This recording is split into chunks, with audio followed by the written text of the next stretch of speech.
गिबियावनो रिलाइभ निउज 24 नि नायगिरि नोंथांमोनखौ बरायग्रोनानै लाग्रोनाय जाबाय। बर'नि फिसा नबजित नार्जारिया डान्स इन्डियान डान्सआव जायगा आवग्रिनो हादों। खुलुमबाय, स्टुडिय'आव आं आमिना स्वर्गियारि। नंगौ, आसामनि गलाघाट जिल्लानि बर'नि फिसा नबजित नार्जारिया गावनि गोख्रों मोसानायनि गेजेरजों DID लिटिल मास्टारनि जाजफोरनि गोसोखौ जै खालामनो हादों। जेराव DID नि जाज रेम' डिसियाया नबजितखौ डांस इंडियन डांस ने ऐलान होनाने बुंदों। नोबो, मैं क्या बोलूं आपके डांस में? आज से आप ना DID के अलार्म।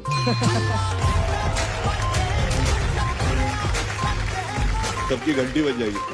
मानोना नबजितआ मोसायोब्ला बयबो डान्सारानो सिखांजोबो होननानै बुंदों।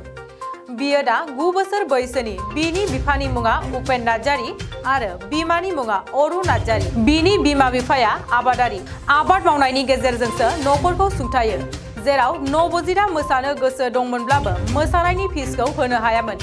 जायनि थाखाय नबजितखौ बिनि डान्स फोरोंगिरि दीपिकाया गावनि न'आवनो लाबोना फिसा बायदि फरायनाय, मोसानाय फारफ्रोमथिंनिफ्रायबो जोथोन लानानै नबजितखौ डान्स फोरोंनायनिबो बेसेन लायालासिनो डान्स फोरोंदोंमोन।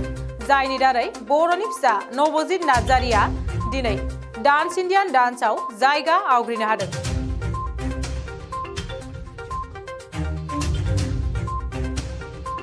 नोंथांमोना सानफ्रोमबोनि खौरांखौ मोननो थाखाय रिलाइभ निउज 24 बड' इउट्युब चेनेलखौ साबस्क्राइब खालामनायजों लोगोसे फेसबुक पेजखौ फल' खालामनानै लाइक शेयार खालामनो दाबाव। गोजोन्थों।